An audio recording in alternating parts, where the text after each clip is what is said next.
중에서 첫 사건을 여러분들과 함께 읽었습니다. 우리가 계속해서 마가복음을 읽어 나가는데 제가 몇 주째 강조하는 바가 있습니다. 이 복음서는 신앙 위인 전기집도 아니고 그리고 예수 평전도 아닙니다. 복음서가 하고자 하는 그 말은 예수님을 통해서 하나님의 구원의 역사가 일어났다 하는 것을 말하는 책입니다. 예수님에게서 하나님의 권능이 나타났고 메시아의 구원 통치가 예수님을 통해서 이루어졌다. 복음서 표현에 의하면은 하나님 나라가 도래했다라는 것을 말을 하고 있습니다. 마가는 이 사실에 의거해서 마가복음을 기록하고 있고 오늘 본문도 그 이야기를 하고 있습니다. 예수님께서 유대 지역을 떠나서 두로라는 이방인 지역으로 가셨습니다. 본문을 보면은 쉬러 가신 것 같은데 정확히 무슨 일로 가셨는지는 잘 모르겠습니다. 거기 그 지역에 스로보니게 출신의 헬라인 여인이 한 명 있었습니다. 이방인입니다. 이방인이라는 말은 여호와를 섬기는 자가 아니란 뜻이에요. 이방신, 다른 신을 섬기는 자다 하는 그런 뜻입니다. 어린 딸이 하나 있었는데 이 귀신이 들렸다고, 더러운 귀신 들렸다고 이렇게 표현을 하고 있습니다. 아마 심각한 정신질환이 있지 않았을까 그렇게 생각이 됩니다. 성경에는 귀신 들린 것하고 정신병하고 구분을, 그 당시 사람들은 구분을 못했죠. 그래서 귀신 들렸다라고 이렇게 표현을 하는데 이렇게 내용을 보면은 정신질환인 것 같고 그래서 이 여인이 예수님께서 동네에 오셨다는 말을 듣고 예수님을 찾아가 그 발에 엎드려서 자신의 딸을 고쳐주기를 간청을 했습니다. 아마 평상시 같았으면은 이 여인 예수님께서 이 여인의 간구를 들어 주셨겠지요. 그런데 웬일로 이날따라 예수님께서 이 여인의 간구를 매정하게 거절을 하셨습니다. 27절에 보면 이런 말이 나오죠. 자녀의 떡을 취하여 개들에게 던짐이 마땅치 아니하니라. 이 여자가, 이 여인이 이방인이어서 그랬을까요? 여자여서 그랬을까요? 아무튼 간에 예수님께서 이 여인을 개 취급을 하면서 인격 모독적인 발언도 이렇게 서슴지 않고 말씀을 하셨습니다. 저 같았으면 이 상황에서 에이 더럽고 치사하다. 내가 여기 왜 있냐 하면서 아마 박차고 나갔겠지만 이 또 애 가진 부모의 마음이 그렇지 않잖아요. 그죠? 자존심 죽이고 이제 다시 이제 말을 하죠. 28절에 보면은 주여 올소이다마는 상 아래 개들도 아이들이 먹던 부스러기를 먹나이다. 이렇게 말을 합니다. 이게 무슨 말이죠? 이런 말이죠. 예, 맞습니다. 저를 개 취급하셔도 좋습니다. 하지만 부스러기라도 좋고 먹다가 흘린 거라도 좋으니 저를 불쌍히 여기셔서 은혜를 베풀어 주옵소서, 내 딸 아이를 고쳐 주옵소서 하는 이런 말이겠죠. 이게 굉장히 멋진 답변이잖아요. 이런 말 들으면 저 같아도 고쳐줄 것 같아요. 그래서 예수님께서 고쳐주시죠. 29절 결론입니다. 같이 읽을까요?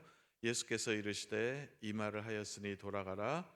귀신이 내 딸에게서 나갔느니라 하시매 여자가 집에 돌아가 본즉 아이가 침상에 누웠고 귀신이 나갔더라. 예수님께서 이 여인의 딸을 고쳐주신 이유, 이 여인의 기도 간청을 들어주신 이유가 아마 여인의 말빨이 좋아서 거기에 만족하셔서 들어주신 것은 아닐 겁니다. 그죠? 이방인이라 할지라도 받을 만한 믿음이 있었기에 예수님께서 이렇게 은혜를 베풀으셨던 것인데 제가 여기서 다시 한번 강조를 드립니다. 오늘 본문의 핵심은 이 여인의 끈질긴 간구가 아닙니다. 자존심 내려놓은 믿음이 아니라 본문의 핵심은 뭐냐면은 예수님께서 귀신을 내쫓으셨다. 이게 핵심이고 이것이 마가가 말하려고 하는 바입니다. 다른 말로 하면은 예수님에게서 메시아의 권능이 나타났다. 그래서 그분이 우리의 구원자이다. 라고 말을 하려고 하는 것입니다. 진짜 마가가 하고 싶은 말은 이 말입니다. 이 이야기가 마가가 이제 썼겠죠. 이 이야기가 남 얘기가 아니라 그때 그 일을 행하신 예수님이 지금 우리가 섬기는 그 하나님이며 그분이 지금도 살아계셔서 구원의 능력을 우리에게 베푸신다. 이거를 마가가 이 마가복음을 통해서 우리에게 하고자 하는 그 말입니다. 이 말이 여러분들에게 어떻게 들리시는지 궁금합니다. 이 말을 들을 때 이 사건을 우리가 읽었지 않습니까? 가슴 설레고 감동이 되십니까? 아니면 이 새벽에 잠이 들 깨고 나오셔서 맹숭맹숭 하십니까? 이 얘기는 제가 결론부에 또 다시 할 거고요. 오늘 본문 말씀 통해서 신앙의 교훈을 한 가지 받자면은 하나님 앞에서 우리의 자세가 이 여인과 같아야 한다 하는 그런 교훈을 우리가 받을 수 있습니다. 주여, 나는 내놓을 것이 없습니다. 그러니 나를 불쌍히 여기시고 부스럭이라도 좋으니 그 은혜를 나에게 베풀어 주옵소서. 이러한 마음이 하나님 앞에서는 우리의 자세가 되어야 할 줄로 믿습니다. 저도 이 바닥에서 한 30년째 제가 지금 되어가고 있습니다. 그래서 시간이 갈수록, 그리고 여러분들은 인정을 안 하실 테지만 저의 신앙의 경륜이 쌓이면 쌓일수록 늘 드는 생각이 뭐냐 하면은 정말로 하나님께 우리가 구해야 될 것은 은혜밖에 없구나, 주여 불쌍히 여겨주소서 하는 이러한 기도밖에 없구나 하는 것을 늘 이제 생각을 하게 됩니다. 저도 소시적에는 기도의 보따리가 컸습니다. 그래서 하나님 이것도 주시고 저것도 주시고 다 주세요 하고 요구사항이 많았었는데 지금은 별로 할 말이 없습니다. 주실 건 다 주신 것 같고, 뭐 항상 기도가 일상의 은혜이죠. 일상을 베풀어 주신 그 은혜에 감사드리고 늘 불쌍히 여겨달라, 은혜를 베풀어 달라 하는 이 기도를 이제 많이 합니다. 큰 은혜도 아니죠. 작은 은혜를 주시고 오늘 본문 말씀에 따르면은 부스러기 은혜라도 좋으니 나에게 은혜가 있어야 되겠습니다 하는 이러한 기도를 하게 됩니다. 그리고 또 한 가지 기도 내용이 더 있음 뭐냐 하면은 우리 작년 교회 표어였잖아요. 그죠? 주께로 가까이, 주님께로 조금만 더 가까이 가게 하여 주옵소서. 주님과 조금 더 친하게 하여 주옵소서. 우리 주님을 조금 더 알게 하여 주옵소서. 요 기도밖에는 사실이 없어요. 다른 기도는 별로 하는 게 없고 그냥 기도가 점점 단순해지고 이제 소박해지는데, 여하튼 간에 이 새벽에도 우리 이제 기도할 때 이런 마음으로 기도를 했으면 좋겠습니다. 자, 그다음에 이제 또 사건이 또 하나 나옵니다. 우리 31절부터 37절 말씀 우리 같이 한번 읽어 보도록 하겠습니다. 읽습니다. 예수께서 다시 두로 지방에서 나와 시돈으로 가.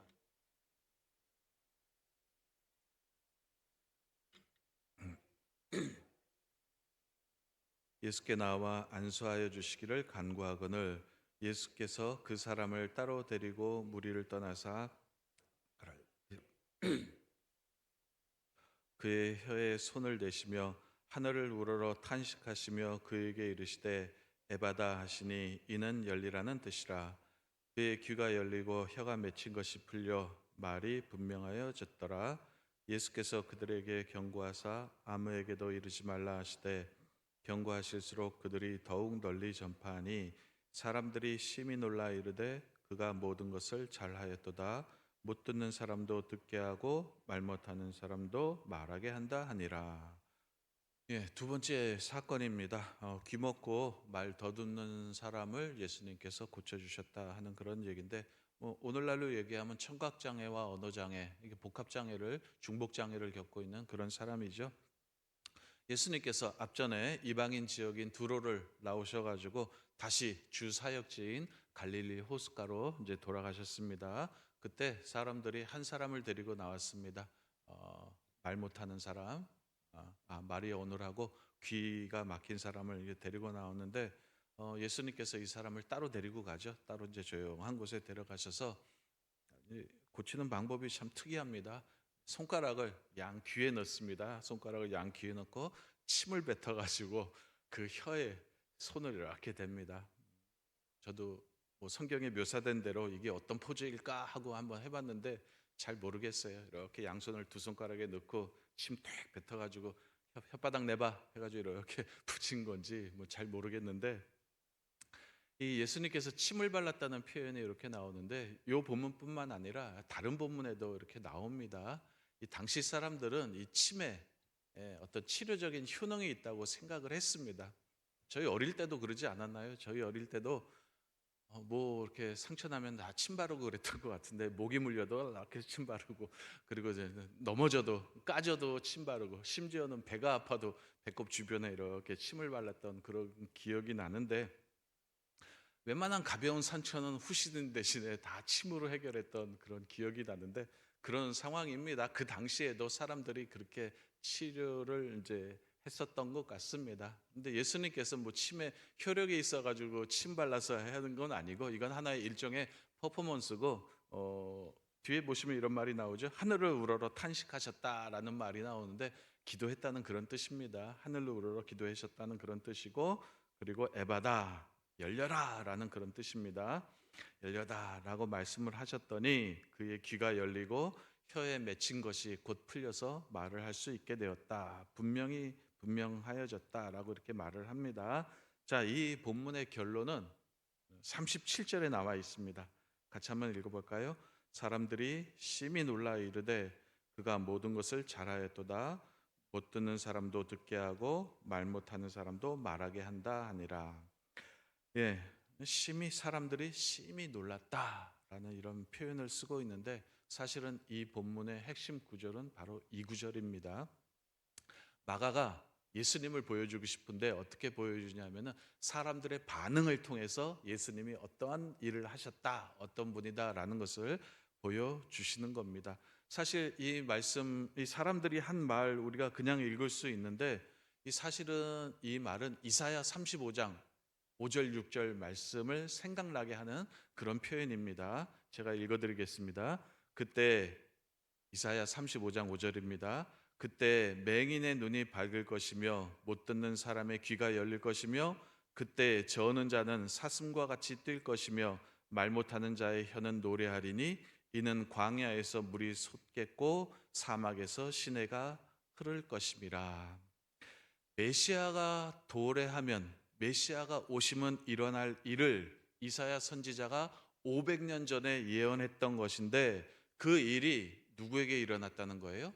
예수님에게 일어났다는 거예요. 그렇죠? 예수님을 통해서 새로운 시대가 열리고 예수님을 통하여 하나님의 통치가 시작되었다라는 것을 지금 보여주는 그런 말씀이고, 그 사건을 본 사람들의 반응이 어땠다라는 거예요? 심히 놀랐더라라고 이렇게 말을 하고 있습니다. 이 사건을 읽은, 그리고 이 사건을 들은 여러분들의 반응은 어떻습니까? 여러분도 심히 놀라는지 아니면 그냥 그렇습니까?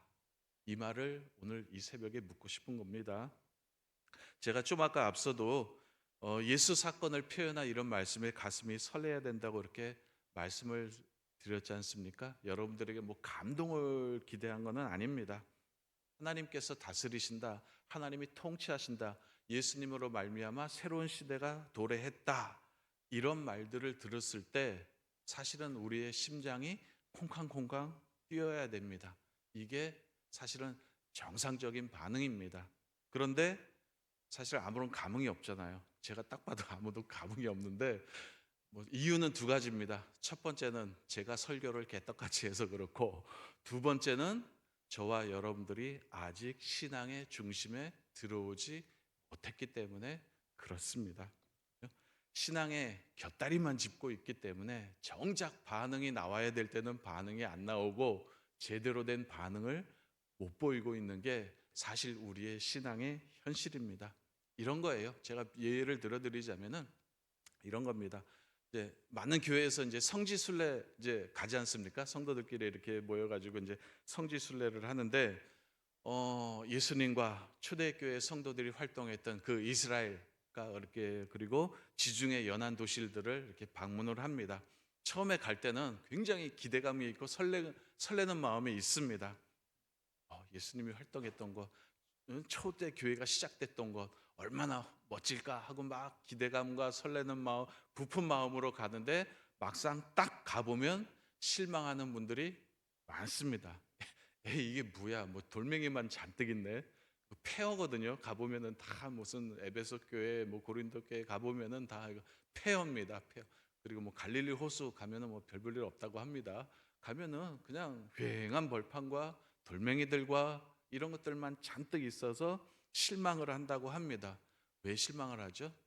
이유는 간단하죠. 성서에 대한 이해가 없어서 그래요. 성경과 신학과 역사에 대한 이해가 없으면은 딱 가더라도 뭐만 보이는 거예요?